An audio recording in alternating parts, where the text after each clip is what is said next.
system is kind of closed. And if you want, as a young person, to be part of that system, you need to start early. Our people should not be hounded and put in planes and brought to Nigeria like that because they are rejected elsewhere. We have an urgent need to nationally transform this country to the level where young people stay here, create things, and make this country better for themselves. Young people need to know that their money has to be tied to the problems you solve. When do we get to a point where people are where they are out of merit?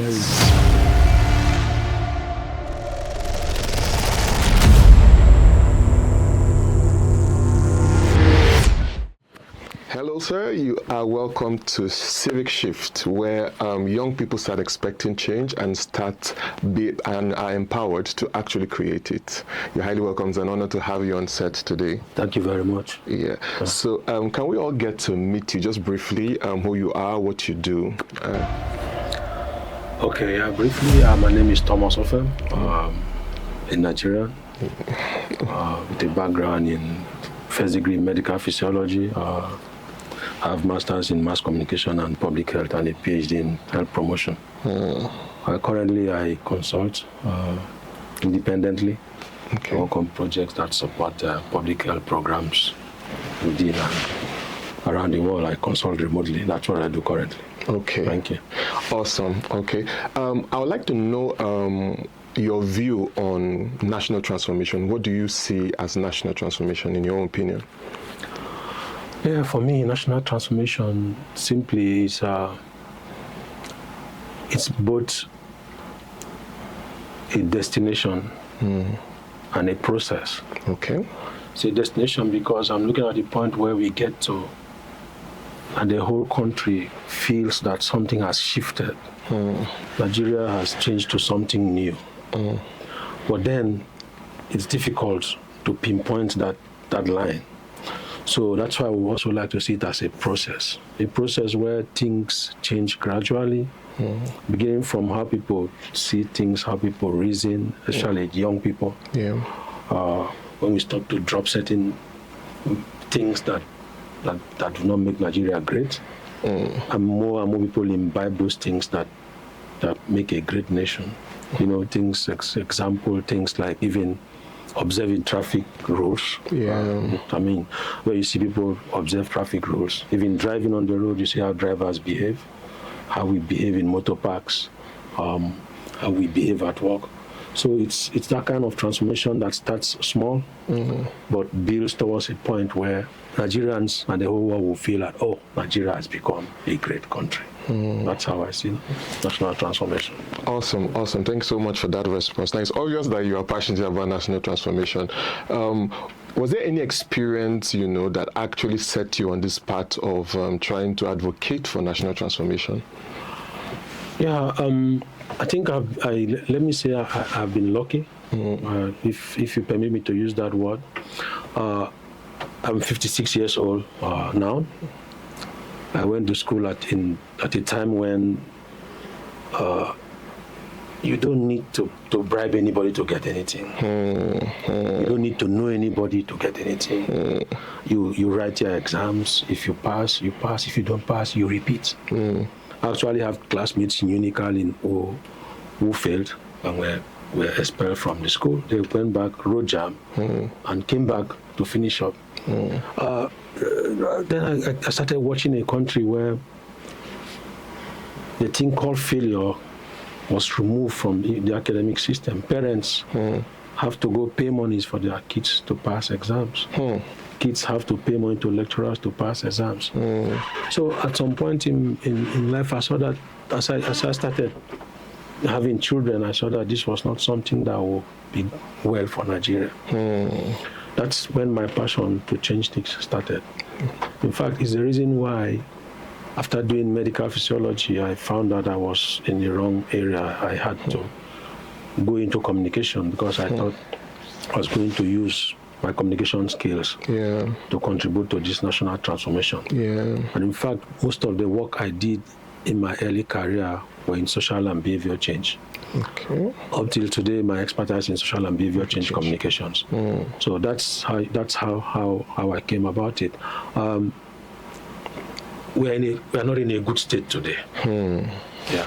we're in a situation where universities even admit more students than there is space.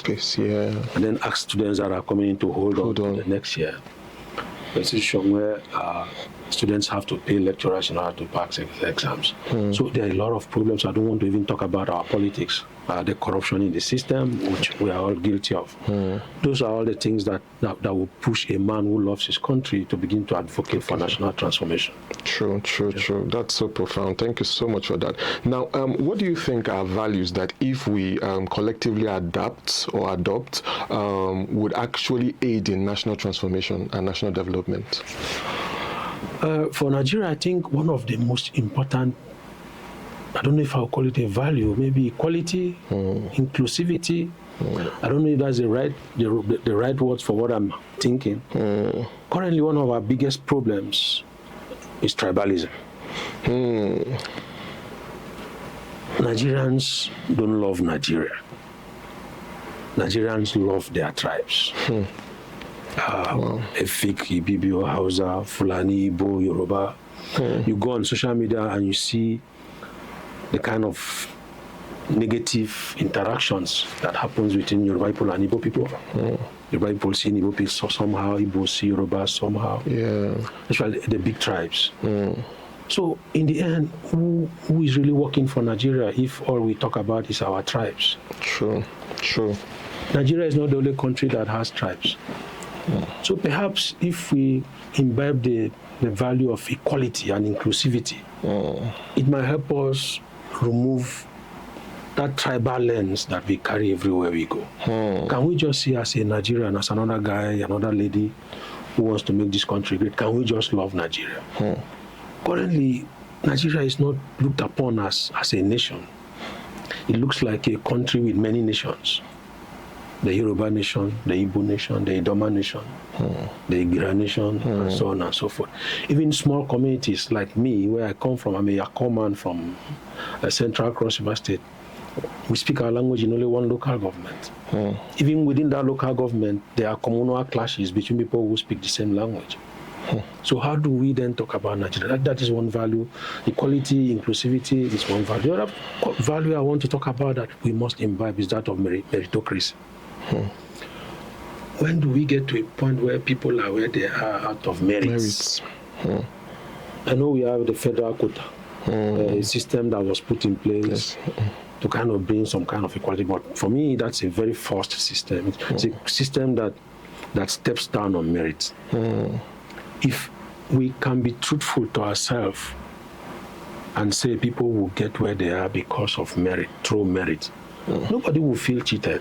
You know that you tried, you didn't make it. You try again, or you go elsewhere where your skills fit. That way we'll have the best of our brains in the best of places. So people don't all have to have the same level of skills, the same level of knowledge. Because the economy is broad, we need everybody to make this country great. So when we observe meritocracy, then the right people will be in the right room all the time. You want medical doctors, let us hire the best. We want teachers, let us hire the best. And in meritocracy and equality and inclusivity, then what comes underneath is how we reward these skills, how we reward efforts. How do we reward efforts?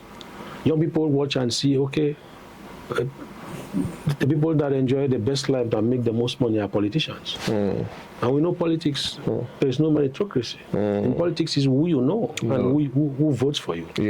And then at the end of the day, you become so rich as a politician that young people do not even have faith in themselves again to do something else than to follow you around.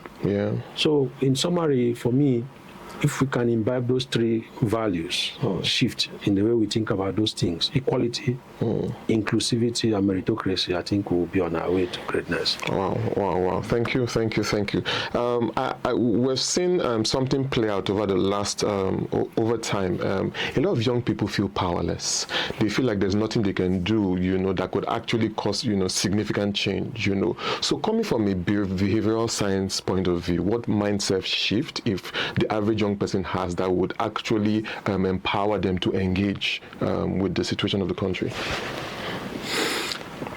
I don't think young people feel that powerless. What I see happening is that young people are taking their power elsewhere. Their power is being targeted to where they find it convenient and comfortable. In behavioral sciences, we talk about norms, social norms, and then an enabling environment. Are we creating an enabling environment for our young people to direct the power they have positively? Now, you need power, a certain kind of negative power to start doing drugs. You need a certain kind of negative power to get into kidnapping. Yeah. You need a certain kind of negative power to get into fraudulent activities. All those are youth energies and brains that are being used negatively. Because they look at the society and see that there is a ceiling. They graduate. I have 2 graduates at home, no jobs. So you see them most of the time on their phone. Whatever they are doing on their phone, some might get breakthroughs, digital stuff, but others might still use those phones for negative things. Yeah. So we need to help young people to direct the power they have, because I know they have the power. But how do they direct that power to the things that will make this country great? We need to create an enabling environment. It's not enough to provide bursaries when they are in school. But we need to, even when they're especially those who are in practical courses, to equip schools with the necessary tools that they need to come out being creative. I see where we are today. I see it's skills. It's very wonderful. I'm sure young people who pass through the 4 walls of this building, when they go out there, they know what they are going to do. But what happens to the young people in the rural communities, in the semi-urban areas where things like this are not available? So they pass through school, they don't learn skills. They come out, the power they have, which is natural. Young people have power, brain power, physical energy. They have a lot of power that we older people don't have. We are the ones to create an enabling environment for them to be able to utilize that power. Is it possible for a young man from Calabar to travel to Kano and find a problem there that he can solve? Can he comfortably live in Kano and solve these problems and earn a living by solving those problems? Would he feel secured with all these kidnappings, even as young people are being kidnapped from school? So I think it's the system should be blamed, not the young people. The young people have the power, they are not powerless. The system needs to be able to create an enabling environment for young people to utilize the power they have for positive things. Yeah. Wow. Thank you for that profound response. Well, also, we've noticed that the health sector has been losing a lot of skills and talents to brain drain. How can meritocracy and better value alignment help us to retain talents in this health sector? Unfortunately, when it comes to brain drain, people, there's a natural tendency to go for greener pastures all the time. Yes. Most countries are lacking in health professionals, health personnel. Medical school, if you take just medical school alone, it's expensive. One of the things that is good about Nigeria is that our medical schools are not as expensive as the some medical schools abroad. So Nigeria kind of trains a lot of medical students almost for free compared to what you pay for the same courses abroad. So abroad, they don't have enough of these people. At home, we don't pay them well. The conditions of service are bad. A young man who just graduated, it takes 6 years to finish to become a medical doctor in Nigeria. And then you have your clinical year. It takes 7 years and all that time. It's stressful. Then you come out, you are in a job that does not even pay you up to ₦1 million. I mean, you live in Abuja. What can ₦1 million do for you as a bachelor? You can't pay rent. You can't pay transport. So, if your skills are needed elsewhere, the first thing a young man does, wants his family, he wants to raise a family, he wants to live well. he will leave, and there's no law that will stop him. True. Yes, even if you bond them, they will find ways to break it. Our lecturers, they leave. So what the country needs is that as part of the overall national transformation, we need to look into how we treat our workforce. A lot of money we spend on a lot of things that are not really too necessary should go into looking after our workforce. Recently, you see, if you're on Facebook, you see how South Africans are making jest of us. Our people are like sheep, like cows, are being put in planes to be brought back to Nigeria. What are they doing there? If there were lecturers in university out there, nobody would treat them. But these are unskilled people who just migrated to look for a better place to. So they go there and they mix with people like them in South Africa. Yeah. And then the moment economic situations there get bad, they are seen as the people taking up the space. It shouldn't be like that. Nigeria is a proud country. We are proud people. Our people should not be hounded and put in planes and brought to Nigeria like that because they are rejected elsewhere. And that means we have an urgent need to nationally transform this country to the level where young people stay here, create things, and make this country better for themselves. I like that the last statement you made, because I'm still staying on the health sectors. I know that there are policies that, if put in place, will actually help, to curb this whole issue of brain drain. Now, how can young people be a part of actually helping to formulate these policies that will eventually help us? That's a great question. The thing that is missing, the mindset that our young people are missing is that they see themselves as guests in the Nigeria process. No. The men and women who fashioned this country go on. Yeah. Shagari. The Sadwana of Sokoto, then Abubakar. Yes, the Sadwana of Sokoto. Then was Premier of Northern Nigeria. Ojukwu himself, Nnamdi Azikiwe. They were all in their 30s. And today, the people who are in 30s are the people we call youth. Why are they thinking they are strangers to the Nigeria project? Why are they feeling powerless? I challenge young people to get to the drawing board. They can organize themselves, do things, have a voice. It doesn't have to be a violent protest. Yes. As we have seen, those have been very bad on youths in Nigeria. Do violent protests, you meet with bullets. So young people can organize and speak in a voice that's authoritative enough for the country to hear. Young people can make presentations at the National Assembly. They can sit down. Young people can even form a shadow government. Like in some parliamentary countries, when the opposition loses, they form a shadow government. They appoint the same ministers that are in power. And these ones, their work is to continue to critique the work of the one that is in power and share ideas on how to move the country forward. Young people can organize, and we can help them facilitate this organization so that instead of violent protests, let us have civil demonstrations of what we have.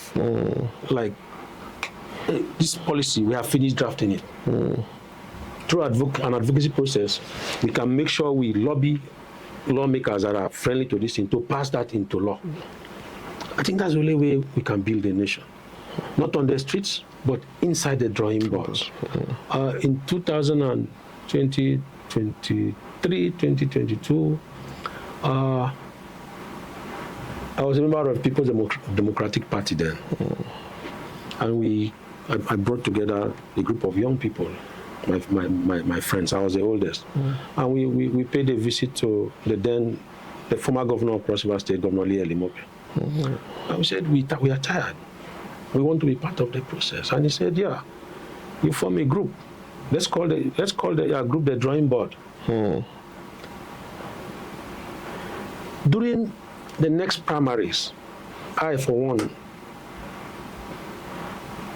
came out looking for the Senate ticket for my senatorial district from that group. Somebody came out looking for the assembly ticket. A lot of guys, and it all came from the discussions we were having. We wanted to take. We didn't make it, but we saw the power of coming together. We also learned firsthand how Nigerian politics works. That it's not the idea you have currently that really matters. The political system is kind of closed in a way. And if you want, as a young person, to be part of that system, you need to start early. You need to join it. It's a school. You don't come from somewhere and say, I want to be. No, you won't succeed in Nigeria. You have to go somewhere, serve somebody. They get to know you over time, trust you, and then you become part of the system. So young people have to find ways to get into this system. There's no hurry. The other mindset is the mindset of making money immediately. No, that kind of money it's not sustainable, if you can see. Young people need to know that you need to work. You need to solve problems to make money. Your money has to be tied to the problems you solve. Any money you make without solving problems for others is not good for this nation. That's why a lot of the money a lot of politicians spend is draining the nation, because they are not really solving real problems. But money passes through their hands all the time because the system is weak. And so far, it is weak enough to let politicians do a lot of things and get away with them. But young people shouldn't take those kinds of politicians as their role models. Instead, they should look at people who have made money through hard work. Dangote should be a good role model. Femi Otorola should be a good role model. They may have had support standing up. Any other young person can have that support. But they didn't just rely on that support. They started creating things. I mean, Dangote cement, Dangote flour, Dangote petroleum. He's solving problems, and the more he solves problems, the more money he makes. True. All right. Thank you, sir. We're coming back to you now. You've had a diverse professional journey. You've moved from physiology, mass communication, behavioral science. What has been the personal value that has guided you through all these transitions? Yeah, for me, one of the key things I believe in is English adaptability. As you move around, like one of those biologists, Charles Darwin, said, the ones who will survive will not be the fastest or the strongest, but the ones that can adapt to change. Yeah, I did medical physiology not because I wanted to be in the medical line. It was my father's wish for me to be a medical doctor. So I contrived to be in medical physiology, and when I finished, I didn't know what the heck I was doing with it. Wow. And then I got a job that had to do with social and behaviour change. As at that time, I was working with the Johns Hopkins University Center for Communication Programs. So we were designing behaviour change programs for young people, HIV prevention, sexual and reproductive health, those kinds of things. And I saw that I needed a background in communication to survive in that field, and I loved what I was doing. So I had to do a postgraduate diploma in mass communication and ended up doing a master's in mass communication. Wow. So I worked in that field for some time, again, designing behavior change programs on health, sometimes in democracy and governance. I moved from Enugu to Lagos. And then I was going deeper and deeper into public health with only a communication background. So I was forced to take a master's in public health. Wow. And then finally I got to a point where a senior position where I had to lead the design of these programs. For instance, if you remember, there used to be a heart-to-heart thing in Abuja.